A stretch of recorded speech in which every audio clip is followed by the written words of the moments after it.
warm welcome, John and Melissa.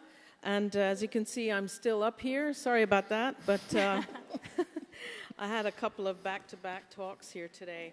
I'm absolutely delighted to be back on the podium with these two other high-profile guests.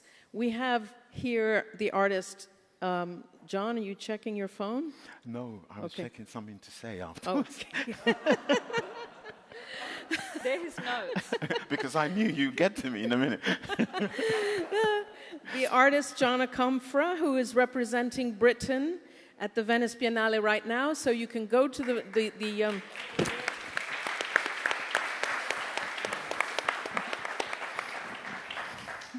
I invite you all to join the tours or go to the Venice Biennale, to the Giardini, and to the British Pavilion, where you will see the installation by John, which I saw at the opening of the Biennale. It was a great pleasure. And we have here also Melissa Chiu. Welcome, Melissa, who is the director of the Hirshhorn Museum in Washington, D.C. Before I address a couple of questions to John and Melissa, and we only have half an hour, so it's kind of tight, I just wanted to flash back to February of this year, when I was assigned to cover a powerful exhibition at the Royal Academy of Arts in London, where I live, called Entangled Pasts. Many of you might have seen that exhibition, and it was all about the ways in which British art had historically been implicated in slavery. And in the second half of the exhibition, there were works by contemporary artists of African and Caribbean heritage, and one of them was a magnificent work by John. John Akomfrah had a work there, and I wish it was still there for you to go see. It was a 3-screen, 48-minute film installation called Vertigo Sea. It was presented right here at the Biennale in 2015, at the Biennale that was curated by the late Okwe Enwezor. And it was an exploration of the sea through a mishmash of footage. So John somehow managed to seamlessly splice together images of the cruelty of the whaling industry, of the cruelty of the polar bear hunts, and black bodies in a slave ship, and the tragedy of present-day migration. Somehow this film managed to be a commentary on our time's environmental catastrophe, the migration crisis, the tragedies happening there, and a comment on enslavement, slave ships, and the past. And there are a number of other film installations at the British Pavilion right now, including at least one or more than one on environmental catastrophe. So, John, I mean, I wanted to ask you why it is that you choose to touch on, and how do you touch on so many current subjects in your art, so much that is very much in the news. Farah, I mean, I can't thank you enough for that brilliant introduction. Makes me almost feel important.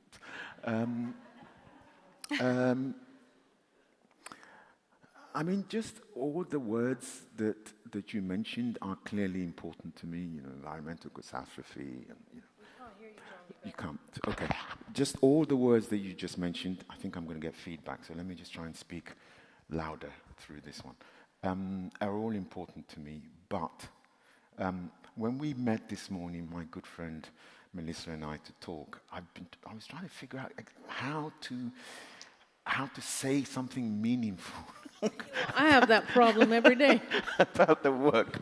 And I think probably the easiest thing to do is to read you something. It's a voiceover from one of my favorite films, a film by Chris Marker. And it's a film called Sunless. I do want to hear from you, though, John. Yes, no, you will. It's just a tiny bit, because it does say something about how the work works. And this is from the voiceover. And as I read this, just imagine, it won't be long, I promise. Just imagine two old folk in a cat cemetery praying for their missing cat, right? And Marcus says, he wrote to me that in the suburbs of Tokyo, there is a temple consecrated to Cat. I wish I can convey to you the simplicity, the lack of affectation of this couple who had come to place an inscribed wooden slat, in the cat cemetery so that their cat, Torah, would be protected. No, she wasn't dead, only run away. But on the day of her death, no one would know how to pray for her, how to intercede with death so that he would call her by the right name. So they had come, both of them, under the rain, to perform the rite that would repair the web of time where it had been broken.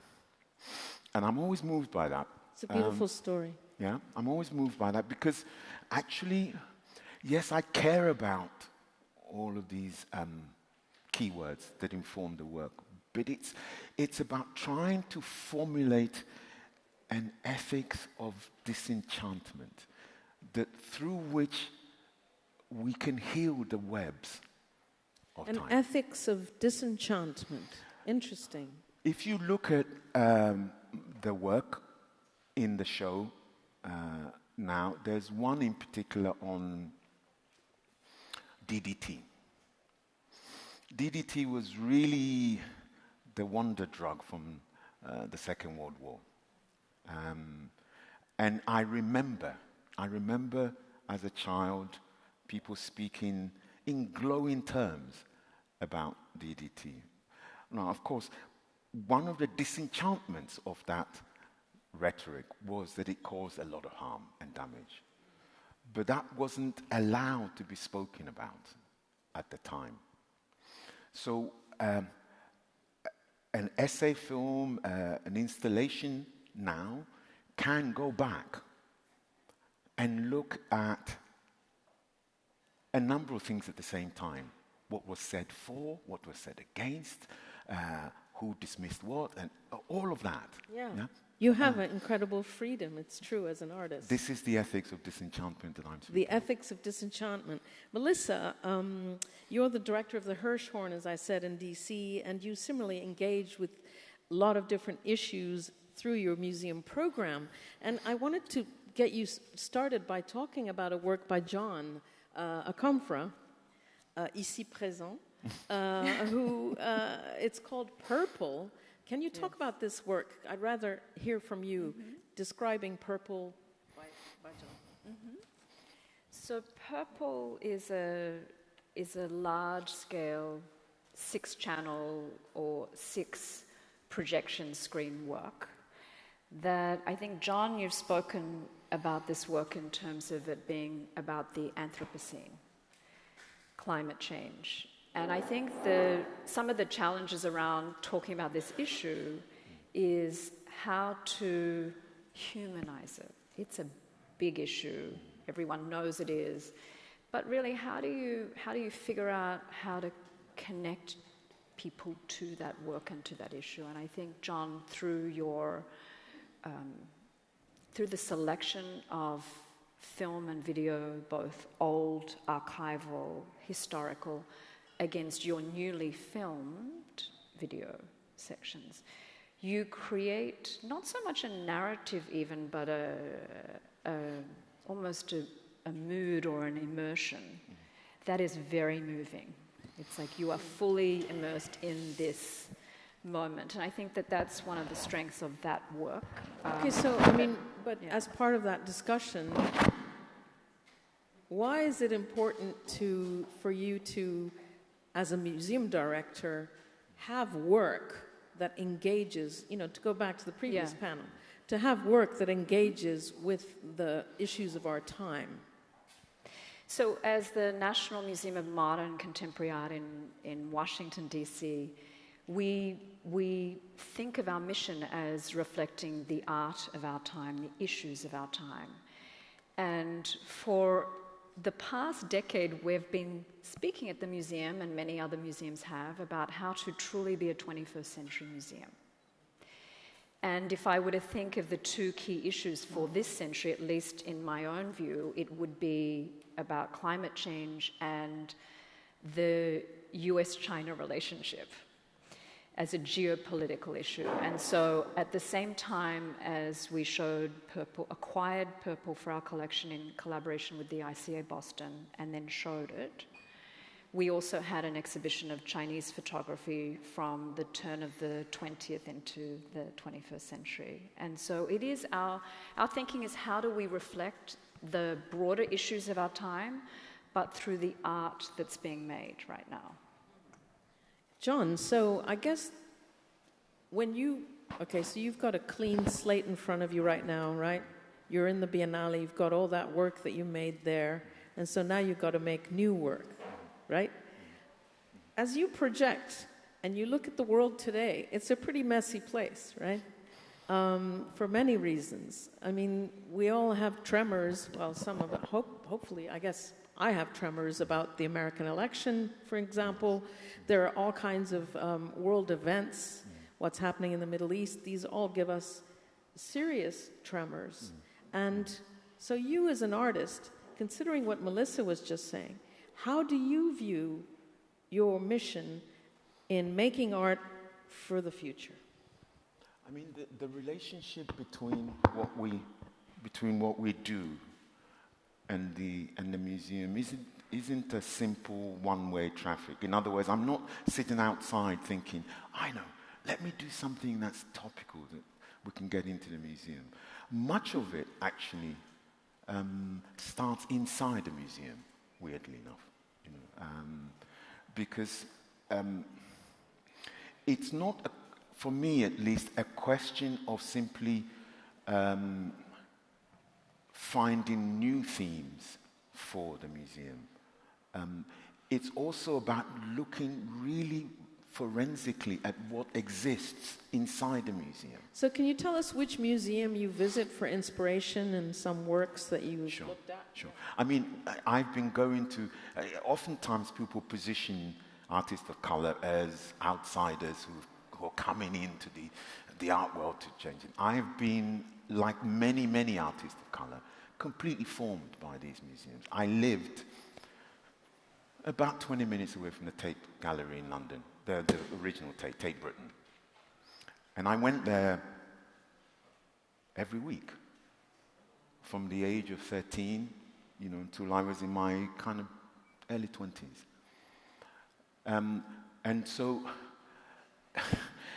this is a love affair. Yeah. So what were you looking at?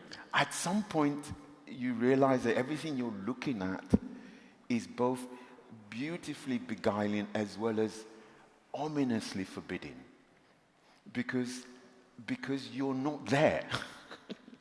You're not there not simply because you are modern and contemporary, which is true, because most of it is old, but you're also not there because the interests you embody are not refracted through light and framing in the same way. So you're not there. You're absent in that sense. But you're also absent in a really profound existential sense. You realize that what you are is one that both the art that you're watching both license and completely shuts out.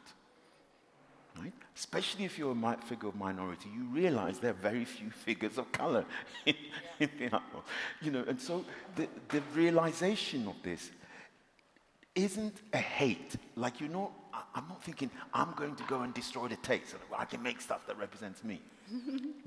It's about trying to think of things that might function almost as supplements, as addendums, as reorganizations, rethinking of, what it means to make stuff, Sure. Melissa, as a museum director, how do you kind of take on this issue of representation, which is a very big one?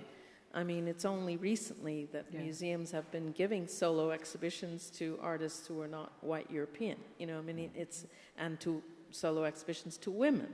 Mm-hmm. We're pretty large, we're not even a minority, we're half of humanity, right? So we've been a minority so far. So it's probably the most important issues facing museums today. When the Hirshhorn this year celebrates its 50th anniversary, we decided to do an exhibition for the first time that was based on a specific period, the earliest period of modernism of 1860 to 1960. And the question we faced was, how do we cast our eyes back to the art history of that period, and particularly our collection, which was founded by a single collector, Mr. Hirshhorn, today with the issue of representation? And most museums could not go back and collect from that time. So the way that we approached it was to say, okay, the works that we've been acquiring over the last 10 years are multidimensional, diverse. So how do we figure out how to include those voices amongst the historical work? So as you enter this, so as you enter the exhibition, John Singer Sargent, gorgeous painting of a lady. He was the, most prized portraitist of his time in the late 19th century. Sargent, yeah. Yes, John Singer Sargent. So that was placed beside an Amoako Boafa, another portrait of a woman, an artist from Ghana, a current portrait, the same scale as the Sargent. And so for us, that was a very important statement that allowed people to think of both a continuity of art history, it's still portraiture, it's still painting, but also a very different voice. And so I think it is really one of the real challenges facing museums, and everybody's doing it differently. So. Absolutely. And can I get you to talk about your relationship with John, because you're both up here? And can we keep conversation down back in the room? Yeah. What is your relationship with John? Wow. I think my encounter with John was first through his work. And I had seen his work in a number of different exhibitions, but was most taken by the work Purple when it was shown at the Barbican, actually. And then later, we had the opportunity to collaborate with the ICA Boston on a co-acquisition. So this is one way that museums are making more and more acquisitions together, knowing that we can't show the works all the time, and so it's a way of us being able to do more with less resources. And from that, we worked together on the presentation of that work at the Hirshhorn, and there was an installation element of the toxic cloud, the 1,000 plastic bottles so with that exhibition, we also tried, knowing it was about climate change and the Anthropocene, we said, okay, can we make this the first exhibition that's carbon neutral? Which we did. But our relationship is one where John is one of the most fun artists to hang out with. I can tell. Because we have a great time. He has varying interests. And, it's... So, John, we were talking about representation and all that. And, again, I'm sorry to mention this book, but I wrote a book a couple of years ago. Sorry. And in it, I just looked at how Me Too and Black Lives Matter had revolutionized the world of art and museums. That the issue of representation suddenly percolated to the very top of everyone's agenda. And that everyone is now putting on solo exhibitions of female artists who are extraordinary and who have been so overlooked. When I think of somebody like Joan Mitchell, it practically gives me, makes my spine tingle. This woman was absolutely on a par with the abstract expressionists, and yet she moved to France, but she was just not considered on a par. And now you look at her work and you think, where was Joan Mitchell all this time? Joan Mitchell. And so there were many, many other artists, Kerry James Marshall. I mean, there are just so many artists who were overlooked, who are no longer overlooked. Yes. So I'm thinking, and people said, oh yeah, but this is just a fad. I don't think it's a fad, right, John? I mean, I think that artists from all walks of life and from all origins and genders are really now in the foreground. Do you agree?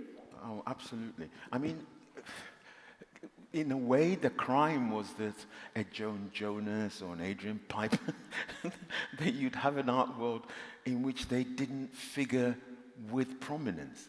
That was the crime, And like you, I don't I don't think that this is a fad that will disappear. I think elements of it certainly, artists will change, but the Like what elements will disappear? well, so one could possibly say, as a museum, well, okay, we've now got in our Joan Jonas works. Let's move. Those things will be there. You can't have everything without making choices about what's needed, what else is needed. So that will be the case. But I think something truly seismic happened. Oh, I'm glad you agree. That's the word I used in my book. Something truly seismic happened. That's because I've seen your book. and I don't think it can be rolled back. I think elements of it can change, but you're not, if you're an African American, there's almost 40 million of you. There's a limit to how many times you can say to 40 million people, actually, maybe wait for your turn to be in the gallery. That's not going to happen, That's all I meant. No, absolutely. Fantastic. What a great talk. John, I wanted to actually, not John, open it up to questions because we have two very interesting speakers again up here, and I would welcome your questions if you have any to my speakers. Please, yes, we have an arm raised all the way in the back of the room. If you could please introduce yourself. Hopefully the microphone will work.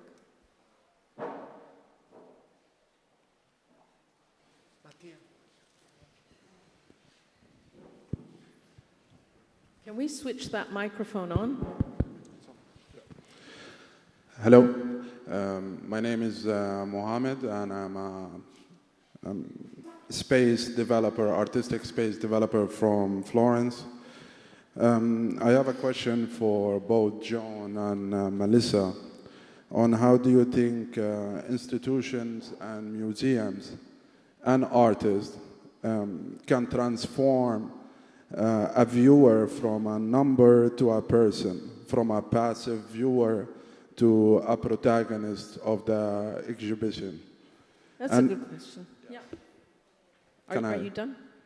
Yeah, and how they can open the accessibility of artistic dialogue to shorten the distance between artist and the viewer. Which one of you wants to take that on? I'm happy to join you. Thank you for that, Mohammed. That's probably the question. No? Yeah. It's a little bit too big. So let me take a chunk of it and see whether we can answer you through that.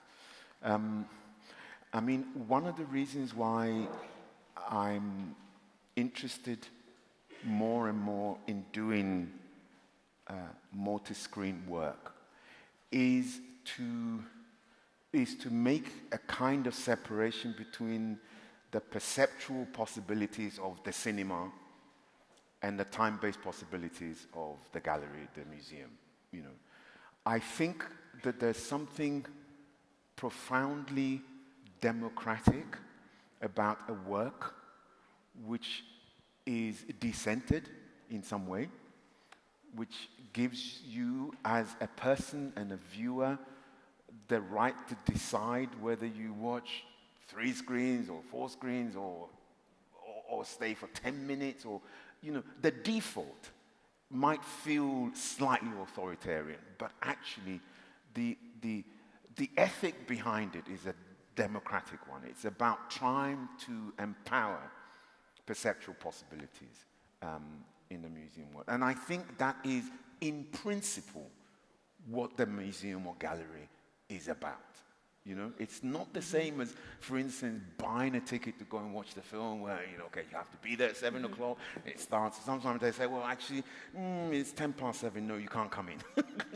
And you sit down, the lights go down, you can't speak, all of that. Now, that's necessary for the cinema, but it's not absolutely essential for the museum world. That's not to say that I'm not irritated by people who talk all the way through pieces, but it's their right, and I'm happy for that. I hope that in embryo answers what you're asking. Melissa, I think the question... Yeah, I think for museums, we talk a lot at the Hirshhorn about what are the barriers to entry and then the barriers to understanding. And I think as one of the only major museums of modern contemporary art in the US that's free, I think that then removes one obstacle. And so we focus a lot at the Hirshhorn on understanding. How can we help our visitors to create a connection to the art that they see and create connections to the artists? And so we've done a lot to think about that, whether it's having people in the galleries so that there's human-to-human contact, video guides with phones that are about short videos of artists speaking specifically about the work that they created and why. So there are all these things, I think, that museums all over the world are rethinking to take a step closer to their visitors, that for so long it was really about, it was about the philosophy of we are really stewards of collections, we are storehouses. Our main mission was to preserve the art that we have in our collection. Now I think we see it as a dual mission, that we are not only preserving our art collections for posterity forever, hopefully, but it's also about building an understanding of the history and the creative impulse that went behind the work that we show. Yeah, and I do wonder, sorry, are there any other questions, actually? Yes, we do have another one at the back of the room.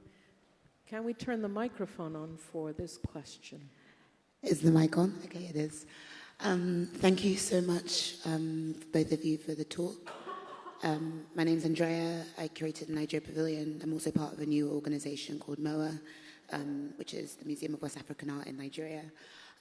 But I wanted to ask, we've had a lot of conversation about readdressing existing museums and their purpose, but as part of a new organization, I'm interested in new models, and especially as we're seeing a rise in artist-led institutions as well. Sorry, can you slow down? I can't really hear you. Sorry, I can repeat the bit before that. I'm interested in new models, especially as we're seeing a rise of new artist-run institutions also. So the question is, what is the new model of museum or institution that you'd like to see, and what are the gaps that are still left to be filled in the museum landscape? Yeah, what's the kind of museum you'd like to see, and what are some of the gaps in the existing museum landscape? Thank you. You don't ask more questions. Melissa, do you want to take that first? So it would be true to say that over the last few years, we've seen a number of significant private initiatives by individuals, whether it's in South Africa, the US, or Europe. There are a lot of new museums and foundations that are being formed. I think that with those come another set of missions and usually a different kind of mission from a public institution. If I think of even the Hirshhorn, we were founded by a single collector's collection. And now the transition 50 years on is really about how can we be a public-facing institution. And so I think in terms of the new models are also about changing the existing institutions. So a lot of museums in the States are 50 years, 100 years old. How can you update and revise those missions from when they were begun, and also have an impact on the newer institutions to actually collaborate and partner with them so that it's seen as much more of a network rather than an outlier. We've seen a lot of artists found their own foundations and institutions as well that are very inclusive, showing a younger generation, not just their own work. So I see that as something of a new trend. John, your idea of what the ideal museum should be? I mean, in a way... And what's wrong with the existing ones? Nothing at all. I just think what's behind the idea of new models is something I find very attractive. I was on a very anyway, a board of an organization, and we were sent a letter by a group of artists, and many of my colleagues were deeply offended by this. They were like, how dare they send us this letter? It's outrageous. And, I had to sort of slowly explain to them that this was their practice. I think we're now at the point in the evolution of the art world where different strategic maneuvers are being employed by a range of artists, and they're beyond painting or sculpture, and people are writing, they're making performances, they're making interventions that take the form of protest, and some of this stuff can be included in the museum, but much of it is also here to exist in a space of the museum without walls, as Moreau called it. We have to make the museum feel sufficiently porous so that things can come in that don't necessarily want to belong. Have temporary lives, tactical, strategic lives that want to have, kind of one-off partnerships or engagements, and then they go. They're transient. They don't want to be collected. They don't want to be, and I think the more the museum becomes aware that these are real, profound possibilities that are also not going to go away, the better we'll all be. Not everything is going to be tangible and collectible. Let's just be clear about that going forward. Not everything is going to be that. Not everything will allow for the commodification of itself. Okay, I have a last question.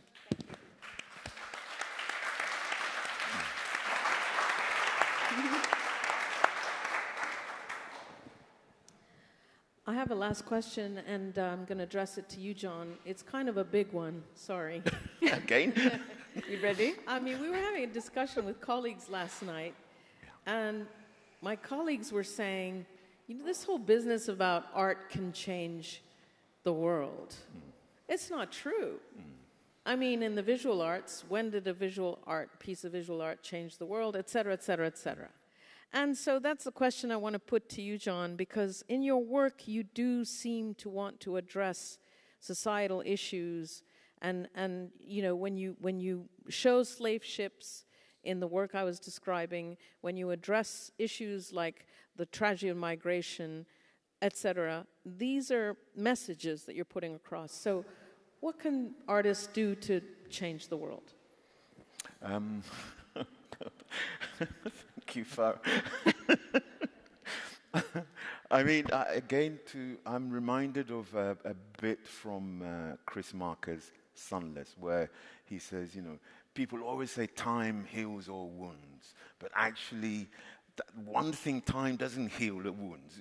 Art does a lot of things. One thing it doesn't do is change the world, in my view. It can, at its best, change people.